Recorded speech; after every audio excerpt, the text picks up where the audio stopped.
A very good morning. This is Law and Order. Not knowing the law is not an excuse. So as the program Law and Order proceeds, we give you insightful topics and facts relevant to your daily scope and to educate you with certain other legal consequences which will pave your future a clear one without letting you in trouble. So we discussed about immigration, study options in foreign countries, and as a continuation we're going to do today's Law and Order program as well. And to do the honors with us, we have Mr. Nuwan Ballanthudava, attorney at law and licensed immigration advisor for Australia and New Zealand. Thank you very much, sir, for accepting our invitation. And it's nice to have you with us with today's program as well. So ladies and gentlemen, we were focusing many areas, study options, the procedure, the consequences with regard to those things, and even certain other important areas that you have to consider before a study option or even rather employment. So basically, when it comes to this context, simply we'll start today's discussion with a problem. I'm a certain agent. I might say that there are job opportunities in a particular restaurant or a particular company, and we advise them you can apply for these jobs as per your experience as a licensed professional here with regard to immigration.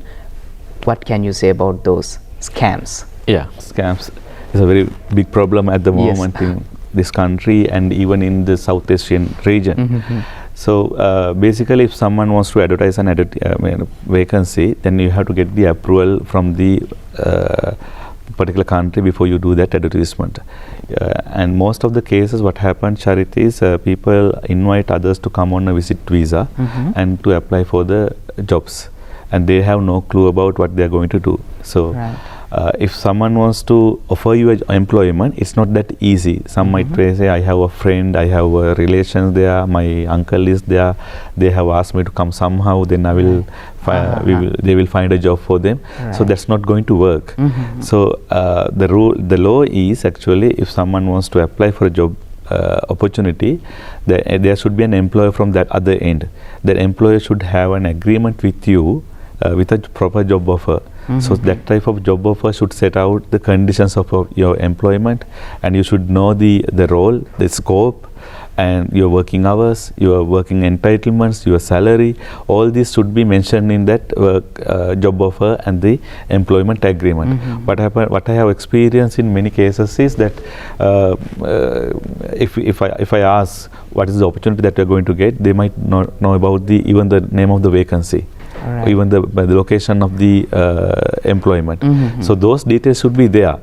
So first thing that you should do is, once you have a job offer, have a one-to-one discussion. You can have it by Zoom or even face-to-face if they have a local agent here, and then check the accreditation or the registration of the local institution.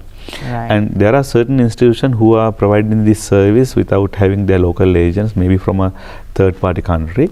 So then you have to check the legality of that operation of that particular institution in that particular country. And then if the employment is in another country, say for example Canada or other countries, they have to check the legality of the company giving the job opportunity in the particular country. You can check the business registration, you can check the public register of the businesses or the companies there, and also the one who is doing the visa process for you should be definitely registered or licensed by the regulatory authority there. So ask for the email address and the contact details and go to the particular website of the regulatory authority.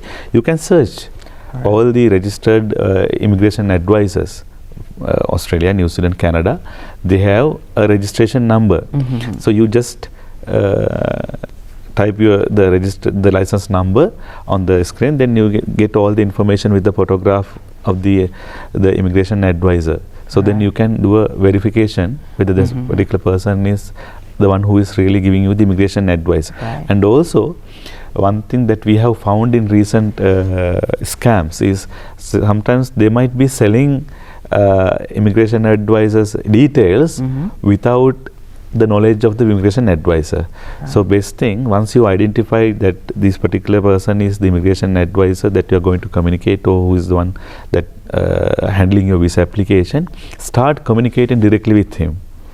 Even though you have a job agent or recruitment partner there, you have a right to communicate with the the legal professional or the immigration advisor. So then immigration advisor can confirm, yes, I have employed someone there to recruit or do the recruitment part. So he is working as my agent. I can confirm that I have. He can confirm that he has received your application and he has assessed your eligibility. So with most of the cases, those countries allow to recruit applicant at a certain level, above certain level.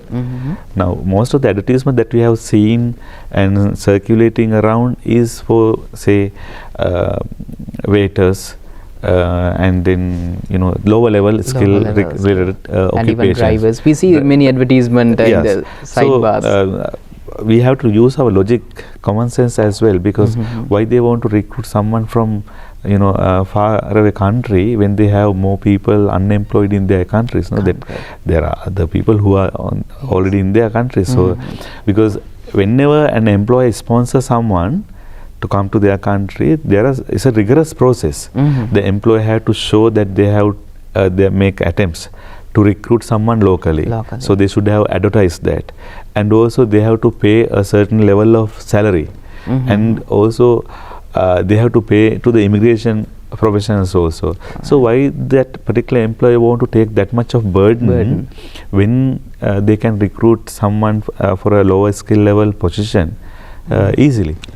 So then you have to think logically before you make your payments, because nowadays what happening is rather than charging big amounts, they are charging small amount from large number of people. Right. So then it might not be suspicious because people don't suspect when you charge 50,000, 100,000, even 200,000. You might, so if once the person is run away, you might give some calls, or you might give a couple of calls, and you might try to contact him, and you might go to his office. If he's not there, after maybe 2-3 months time, you will give up. And sometimes you might think to follow the legal procedure, he'll spend more than that, and it's not worthwhile to chasing this behind these people. So they get the advantage of that part. Yes. So Okay, so basically when it comes to those scams and everything, you sort out the proper procedure how to make those information credible, to check those things. And apart from those advertisements, there might be genuine advertisements as well. So apart from those advertisements, as we discussed earlier, will the proper government will publish it in their site or any other place to check? The governments won't publish the advertisement, the vacancies or anything. But as I said before, if you have a vacancy, if you see a vacancy advertised, first logically think whether it can be an option. And then the other thing is you have to talk to the advertiser and get the details about the one who is doing the visa, because even though recruitment part is done by a recruitment organization, the visa part cannot be done by them. It has to be done by a licensed immigration advisor. So the licensed immigration advisors are governed. They are regulated. So they are bound by a certain code of conduct and certain regulations, and they have to comply with certain standards. So they have to communicate with the applicant directly. So they have to evaluate the applicant's eligibility, and upon the satisfaction of the visa officer, the immigration professional only, they can accept the case. That means, correct me if I am wrong, will that immigration professional be he's responsible. He is responsible for that particular country, regulatory authority, because as an immigration advisor, I know that now you're also going to be a lawyer in future. So, but here, once you become a lawyer, you are a lawyer forever. But in those countries, the practice, the license is given for a year. So you have to renew your license every year. So one has done a certain mischievous things, then you won't be able to renew your license for the next year. So then you have to after a couple of years, you have to submit your police clearance reports, and you have to show that you have updated your knowledge. So if you have any complaints, they might do an inquiry. So you have to show the regulatory authority there is no pending inquiries against you. So I mean, that's why it's very important to use a immigration advisor license. by the government. Right. So simply, sir, like one of my friends, suppose that he is living in Australia, a familiar country to you, and he says that just come and I'll make you somehow an opportunity. Will that work? If we prove the genuine intention that this my cousin is there or my friend is there, he has a company like this or whatsoever, can that work? Now when you now those are two different visa categories. Now initially you are going to apply for a tourist visa or visit visa to visit your friend or your relations. So your intention in that particular visa is to show that you are coming back. Because you are visiting there, you are on a tour. But your hidden intention is to find an employment. In some countries that is permissible, even Australia, New Zealand. So say someone is want to invest for the business, there are business visit visas are there. So you can go on a visit visa and do a research and find out the options available to invest your money there. But the thing is, if you are going to find a job opportunity there, that could be okay in some cases, but the thing is there is no guarantee. So as a rule, I won't advise someone to go on a visitor visa to find an employment opportunity, because you might not know where you are going and what your qualification. If you have some skills, best thing is start with sending your CV to an employer. You can do your own research. You can find employment like advertisements. Send your CVs to them. Most of the cases they might say that you might not have, you have good qualification, but you are not in our home country, so then we might not be able to offer you job opportunity. Then you know that you have some level of possibility of securing a job. So then in that case you can try to go on a tourist visa. You can mention in your application also, I'm planning to this visit just to research on my options. Yeah, like there are available options. Available options, but not that easy. So we don't advise to use it as a common, the most regular thing. So within our discussion, our viewers might experience the word research in numerous occasions. That means if you are finding an opportunity to study or to work or to settle there, you have to do a proper research, otherwise you won't be able to be successful. You'll definitely fall in trouble without proper information, false information, misinformation and those things. So you have to study what you are going to do there. So when it comes to the working visa, what are the criteria and how can we apply? Working visas, there are two options. When most of the people ask, can I apply for the work visa? When they mean work visa, it means the residence visa and work visas both. Basically what they're looking at is that there should be a genuine vacancy from their end. So you should have an employer who is able to sponsor for your vacancy.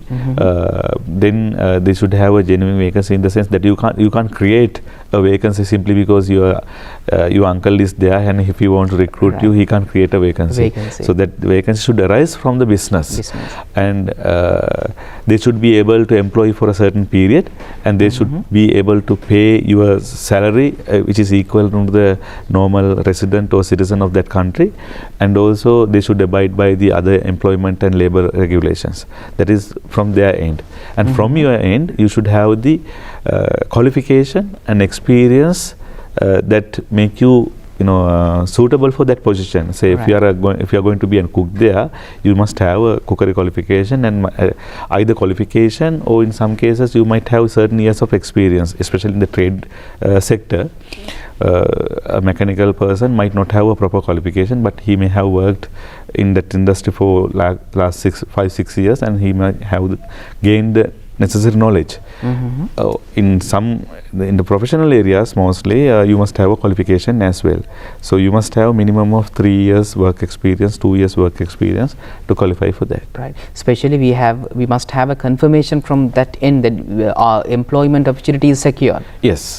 So when it comes to visiting visa, what are the consequences? We discussed when it comes to visiting visas, if we work there and if any problem arise, what are the things that we can have as a defense there? Suppose that we go there for a visiting visa, somehow we were not able to come back, like they suspect like our intention is not genuine. I mean, you mean before the application is made or while you are there? While we are doing those things. Yeah, so first thing that you have to show that yes, I have commitment, I have my family here, I have a strong employment background, I have my business there and my property is there, so and I have traveled around the around the world. So then you can show that yes, I am a frequent traveler, so I have a strong qualification which will help me to contribute something to Australia or the other country that you want to go. So then with that you can get the visa, go there, and if some other reasons, once you get the visa there and if you are there and some other reasons prevent you coming back, you can ask for an extension. Extension. So what is the extension procedure that what you emphasize next? Yeah. Depending on the country, depending on the country, it might the background, the reasons are different. Right. But in most of the cases, they might impose a condition that you can't apply for further visas onshore. Right. So you have to return back end of the day before your visa expires. Right. But in exceptional cases, say for some reasons, if you can't travel, say if you are ill, or if you travel with someone and if that person has passed away or something, then you can ask for a waiver. Right. Yeah. So there are certain instances, but limited, very limited, and we should prove the genuineness. Yes. Is like the next repeated word, the genuineness. Yes. Right. So when it comes to those consequences, we discuss each and every scenario dealing with the what you call options there, even to settle and those things. So simply the most common word that we hear is that PR, or the permanent residence. Can you just explain on that as well? Yeah, permanent residence is that you will be given an opportunity to live indefinitely. So there is no expiry of your visa. So you have the full entitlement to work there without any limitations. If you are on a temporary resident visa or if you are on a student visa, you have some restrictions to work, number of hours per week. Even if you are on a work visa, you have some limitations. You can't change your employer without the approval from the immigration. But when you are on a permanent residency visa, you can work to any employer, and also you can work, you can live in anywhere in Australia. So there is no limitation on where you can live, and you can have your family with you. And also you can sponsor other persons to come to Australia. Say if you have your close family relations, your parents, you can sponsor them. It doesn't mean that if you have your siblings there, everyone can sponsor and bring them there. But if you meet the other person, the applicant meets the requirement, you can sponsor them. Yeah. There are certain benefits, it seems, for the permanent residence thing. That means we can sponsor others, we can bring our family here. You can purchase your property, you can have your own house, you can go for bank loans, and you when you do the studies also, say if you are going as an international student, we are paying, say if you are paying $30,000 a year, if you are a permanent resident, you will be paying maybe 1/3 of that. Right. As like the foreigners visit here, the ticket prices are higher. Correct. They will give some certain offers there. So when it comes to a student who has successfully completed his basic degree from Sri Lanka or studied there, they have proved certain competencies, they have shown their colors. So can they apply for the permanent residence in that country? Yeah, as we discussed in the previous program, if you are studying, if you have completed your studies in Australia, you have a better opportunity to get the permanent residency than applying from here. Because if someone complete their studies outside Australia, you need to have certain years of experience. And the options are limited. But if you are there, the work experience requirement will be waived. And also, even if you can't straight away apply for the permanent residency, after studies you will get PSW, we call it post-study work visa. So depending on the location and the duration of the program, you might get 2 years to 4 years post-study work visa. So that will be an ample opportunity for you to get Australian work experience. So that means that you can approach to an employer and get the sponsorship from him as well. And also you get some additional points if you have studied in Australia. Say for example, if you study in Australia, you get 5 points. If you study in regional Australia, you get another 5 points. That means the point system is applicable for that point as system well. is applicable, but there are ways, many other ways that which is not available to one who has completed studies in Sri Lanka. There you get opportunities to improve that.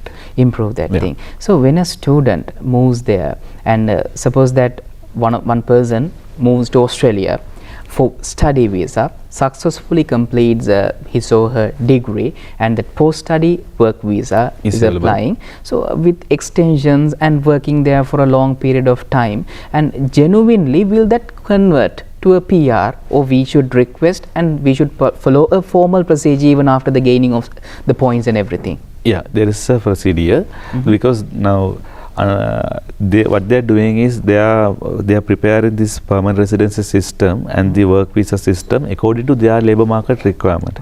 Now what we have seen in last few years is that all of the Sri Lankans are going to Melbourne and Sydney, but that is not what the Australian government wants.